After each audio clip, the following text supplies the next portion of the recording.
ডিমের যে কোনো প্রিপারেশনই খেতে কিন্তু ভীষণই সুস্বাদু হয়। তবে ডিম আলুর এই চচ্চড়ি গরম ভাত বা গরম রুটির সাথে খেতে কিন্তু অত্যন্ত সুস্বাদু লাগে, আর বানানো হয়ে যায় ভীষণই সহজ পদ্ধতিতে। তো ভিডিওটি শুরু থেকে শেষ পর্যন্ত দেখার অনুরোধ রইল। প্রথমেই একটা প্যানের মধ্যে নিয়ে নিলাম 3 চামচ পরিমাণে সাদা তেল। তার মধ্যে দিয়ে দিচ্ছি অল্প পরিমাণে লবণ এবং অল্প পরিমাণে হলুদের গুঁড়ো। খুব ভালোভাবে তেলের সাথে এই হলুদ এবং লবণটাকে মিশিয়ে নিলাম। তারপর এখানে দিয়ে দিচ্ছি ডিম। আমি 4টে ডিমকে এভাবে অর্ধেক করে কেটে নিয়েছি, তারপর সেটা ভেজে নিচ্ছি।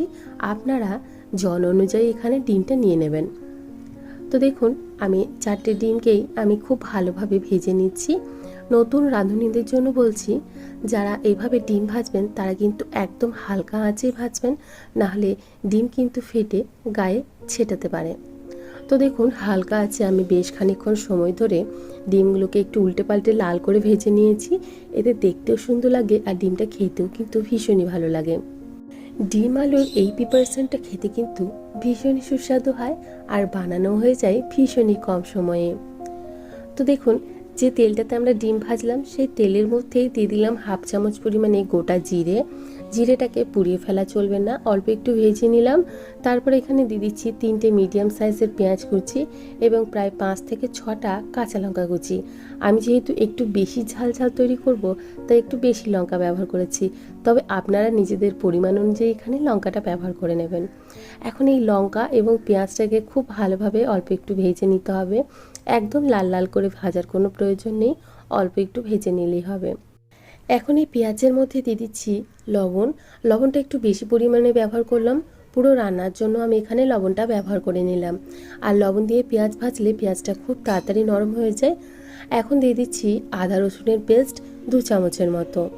এখন খুব ভালোভাবে সমস্ত মশলাটাকে একসাথে কষিয়ে নিচ্ছি, যতক্ষণ না আদা রসুনের কাঁচা গন্ধটা চলে যায়। আদা রসুনের কাঁচা গন্ধ চলে গেলে এর মধ্যে যোগ করে দেব গুঁড়ো মশলা। গুঁড়ো মশলার মধ্যে আমি দিয়েছি কাশ্মীরি লাল লঙ্কার গুঁড়ো হাফ চামচের মতো, অল্প একটু ধনে গুঁড়ো, অল্প একটু জিরে গুঁড়ো এবং সামান্য পরিমাণে হলুদের গুঁড়ো।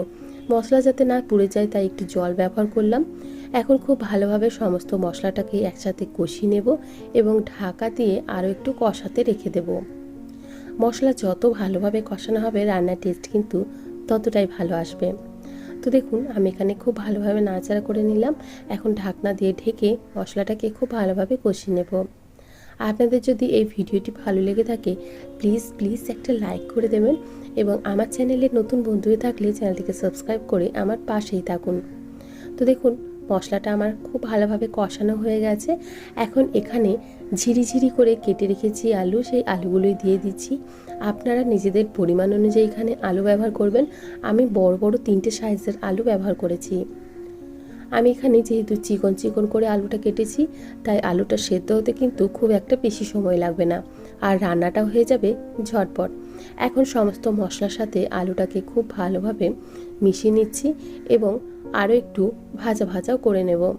এখন ঢাকনা দিয়ে ঢেকে আলুটাকে সেদ্ধ হওয়ার জন্য অপেক্ষা করব। তো দেখুন, আমি ঢাকনাটা খুলে নিচ্ছি, আর মাঝে কিন্তু আমি 2 থেকে 3 বার নেড়েও নিয়েছিলাম। আর আলুটা আমাদের বেশ অনেকটা পরিমাণে সেদ্ধ হয়ে এসেছে। এই আলু সেদ্ধ হতে কিন্তু খুব একটা বেশি সময় লাগে না, যেহেতু আমি পাতলা পাতলা করে আলুটা কেটেছি, তাই আলুটা সেদ্ধ হতে কিন্তু খুব একটা বেশি সময় লাগবে না। তো দেখুন, আলুটা সেদ্ধ হয়ে গেছে। এখন এর মধ্যে দিয়ে দেব জল। যতটা গ্রেভি রাখবেন ঠিক ততটা পরিমাণে এখানে জল ব্যবহার করবেন। আমি এখানে 3 কাপ পরিমাণে জল ব্যবহার করেছি। এখন সমস্ত কিছু একসাথে মিশিয়ে নেব। তারপর এখানে দিয়ে দিচ্ছি যে ডিমগুলো আমরা আগে থেকে ভেজে রেখেছিলাম, সেই ডিমগুলো একে একে সব ডিমগুলোই আমি এই চচ্চড়ির ওপরে সাজিয়ে দিচ্ছি। দেখুন দেখতে কতটা সুন্দর লাগছে, খেতেও কিন্তু ভীষণই সুস্বাদু হয়। এখন ওপর থেকে দিয়ে দিচ্ছি আরও বেশ কয়েকটা কাঁচা লঙ্কা, শুধু ফ্লেভারের জন্য। তবে আপনাদের যদি দিতে না ইচ্ছে করে সেক্ষেত্রে দেবেন না। এখন ঢাকনা দিয়ে ঢেকে বেশ খানিকক্ষণ ফুটিয়ে নেব। তো দেখুন, বেশ খানিকক্ষণ ধরে আমি ফুটিয়ে নিয়েছি।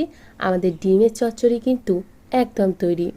ওপর থেকে দিয়ে দিচ্ছি বেশ খানিকটা ধনেপাতা। এই ধনেপাতা দিলে খেতে কিন্তু ভীষণই সুস্বাদু হয়, তবে হাতের কাছে যদি না থাকে সেক্ষেত্রে বাদও দিতে পারেন।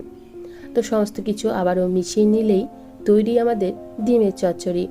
অল্প একটু ঢাকা দিয়ে রেস্টিং টাইমে রেখে দেবো, তারপর পরিবেশন করব। তো ভিডিওটি আপনাদের কেমন লাগলো অবশ্যই একটা কমেন্ট করে জানাবেন। ভালো লেগে থাকলে প্লিজ একটা লাইক করে দেবেন। আজকে তাহলে এখানে বিদায় জানাচ্ছি। আবারও হাজির হয়ে যাব অন্য কোনো দিন অন্য কোনো রেসিপি নিয়ে। ভিডিওটি সম্পূর্ণ দেখার জন্য অসংখ্য ধন্যবাদ। বাই।